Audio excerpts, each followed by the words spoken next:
una gelada noche de invierno, una niña vio a dos cacros indefensos temblando en la nieve. Sus cuerpecitos se estremecen y sus gemidos rompían el silencio helado. Con lágrimas en los ojos, junto las manos como implorando al universo que los ayudara. No había nadie más alrededor. A nadie más le importaba. Sabía que sus padres no lo aprobarían, pero no podía irse. No podía dejarlos morir allí. Contra todo pronóstico, tomó una decisión. Que lo cambiaría todo. Los llevó a casa, los envolvió en mantas y rezo para que sobrevivieran la noche. Creo haberles salvado la vida. Pero lo que no sabía era que esos cacros no eran simples calajeros. Al amanecer, luces intermitentes y sirenas de policía rodearon su casa. ¿Por qué estaban allí? ¿Y qué secreto guardaban esos cacros congelados? La respuesta sorprendería a todos. Antes de empezar, no olviden darle me gusta, comparta y suscribirse. En serios, tengo curiosidad, des don numbers ven. Deja el nombre de tu país en los comentarios. Me encanta ver hasta donde llegan nuestras historias. La noche fue más fría de lo esperado. Los copos de nieve caen como diminutos fragmentos de vidrio, cubriendo la tranquila calle con un manto blanco. La mayoría de la gente estaba dentro, a salvo y calentita, pero una pequeña figura se movía con cuidado entre la nieve. Una niña con un abrigo rojo caminaba penosamente por el centro, su aliento formando nubes pálidas en el aire helado. Abrazo. Se abrazó con fuerza, deseando que el frío invernal amainara. Fue entonces cuando lo oyó, tan débil al principio que creo haberlo imaginado. Un gemido débil y entrecortado rompió el silencio. Se detuvo, con el corazón latiendo con fuerza. El sonido volvió, más agudo esta vez, temblando de desesperación. La curiosidad y el miedo la impulsaron hacia su origen. Junto a la cerca de madera, cerca de una vieja cabana, dos pequeñas figuras se acurrucaban juntas, temblando violentamente. Cácaras. Su pelaje estaba cubierto de nieve, sus diminutas narices pegadas una a la otra, intentando sobrevivir al frío penetrante. Los ojos de la niña se llenaron de lágrimas. Sus padres siempre le habían dicho que nunca trajera animales callejeros a casa, pero dejarlos allí significaba una muerte segura.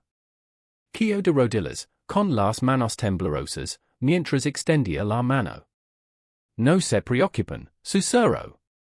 No dejar que se congelan. Esa noche, su vida cambió para siempre. Los brazos de la pequeña se tensaron al recoger a los cacros temblorosos. Puppies against her chest. Their bodies were so cold, she could feel the icy chill through her gloves. She pressed them close, tucking them beneath her coat as best as she could. The snow crunched beneath her boots as she hurried home, her small heart pounding faster with every step. She knew if her parents saw her like this, she would be in trouble. But the thought of leaving the puppies behind was unbearable. When she reached the house, she paused, her breath ragged, the lights in the living room glowed faintly, shadows of her parents moving across the curtains. Quietly, she slipped around the side, using the back door. With a trembling hand, she turned the knob slowly until it clicked open, then slid inside, cradling the pups tightly. She crept upstairs, each stair creaking louder than she wished. Her room was small, but warm, a safe haven. Compared to the frozen night outside. Gently, she laid the puppies on her bed, wrapping them in an old quilt, their whimpers softened, tiny tails twitching as they burrowed. Hacia el Kayla. Les trajo un tazen de leche tibia que había calentado en secreto, guiando sus paquitas para que bebieran. Al verlos bebía, su miedo se alivió un poco. Arrodillandos junto a ellos, susurró, están a salvo. Nadie les hará daño. Mientras los cacres se sumían en un sueño profundo, la niña junto las palmas de las manos, rezando para que sobrevivieran hasta la mañana. Los primeros rayos del alba se filtraron entre las cortinas, proyectando tenues destellos en la habitación. Se frotó los ojos sonolientos. Y se giró hacia la cama, donde los dos cacres estaban acurrucados bajo la manta. Su pequeño pecho subía y bajaba suavemente. Sintió un gran alivio. Contra todo pronóstico, habían sobrevivido la noche. Pero justo cuando estaba a punto de sonreír, un ruido extraño rompió la calma. No era el canto de un pájaro ni el crujir de la nieve.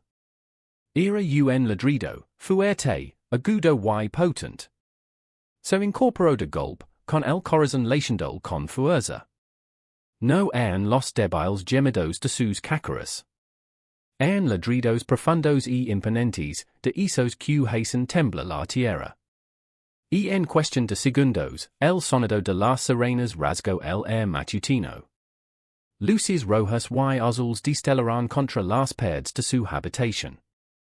Voces confusas se alzaron afuera, mezclándose con los ladridos de perros entrenados. La niña corrió hacia la ventana, empanando el cristal con su aliento. Sus ojos se abrieron de par en par. Coches de policía rodeaban su casa. Los vecinos se habían reunido junto a sus vallas, susurrando y señalando. Sus padres entraron corriendo en su habitación, sobresaltados por el alboroto. ¿Qué está pasando? Exclamó su madre con un hilo de voz. Antes de que nadie pudiera responder, se oyó un fuerte golpe en la puerta. Firm, exigent, imposible de ignorar. La niña apretó con más fuerza a los cacres, cuyos cuerpecitos temblaban en sus brazos. Un escalofrío le recorrió la espalda.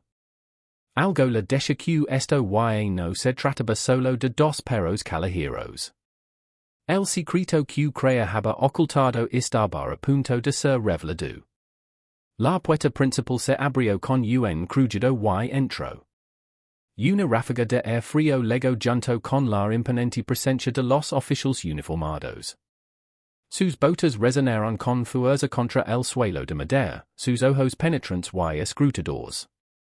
Un oficial alto, de mandíbula cuadrada, dio un paso al frente con expresión seria. Buscamos dos cacres que no desaparecidos, dijo con firmeza. Los robaron anoche de un centro de entrenamiento. Seguimos su rastro hasta aquí. Los padres de la niña intercambiaron miradas desconcertadas. ¿Stlen? Eso no puede ser, tartamudeó su padre. No sabemos nada de eso. Pero antes de que pudieran decir algo más, la niña salió de detrás de ellos, abrazando protectoramente a los dos cacres. Se le llenaron los ojos de lágrimas mientras negaba con la cabeza. Yo no los robo, loro en vos vaya. Los encontré afuera, en la nieve. Estaban congelados. Solo quería ayudar. La habitación quedó en silencio.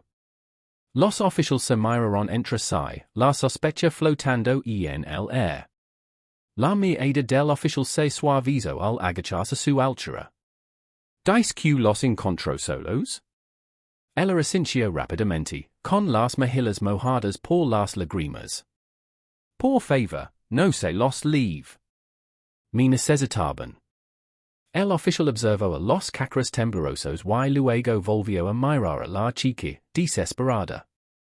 Algo en su rostro, una honestidad pura y temerosa, lo impactó.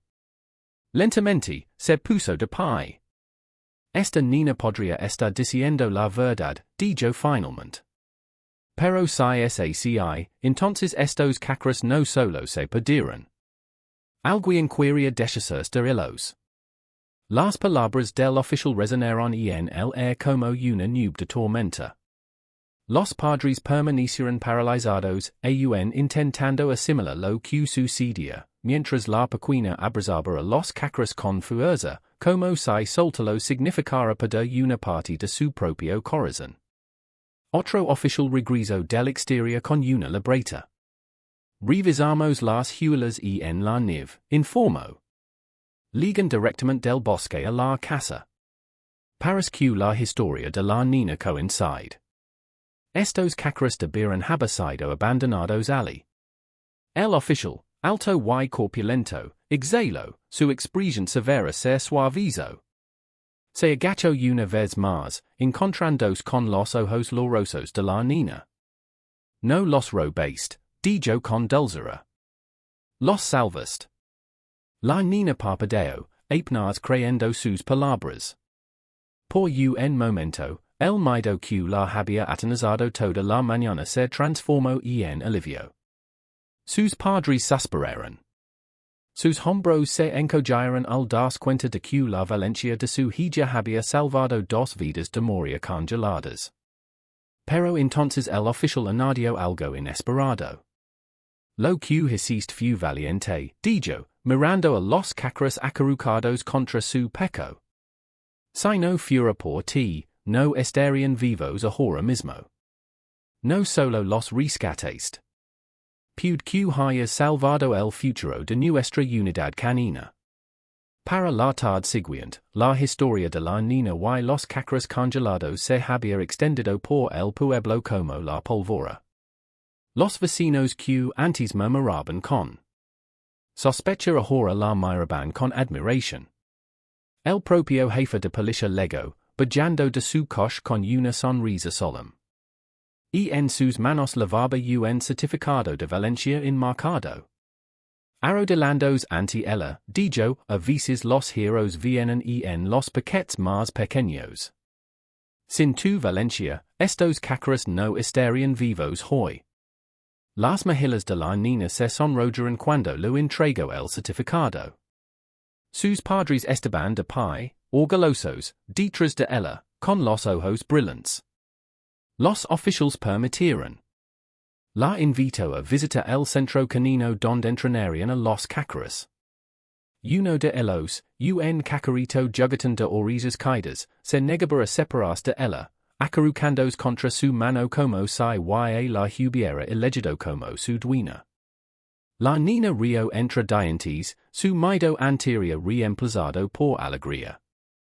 Se dio cuenta de que no solo había salvado a dos cacros, sino que había ganado amigos para toda la vida. Al final del día, les susurró, esa noche, pensé que los había salvado, pero tal vez ustedes también me salvarán a mí. Y para todos los presentes, su historia se convirtió en un recordatorio de cómo incluso el acto de bondad más pequeño puede cambiar el mundo.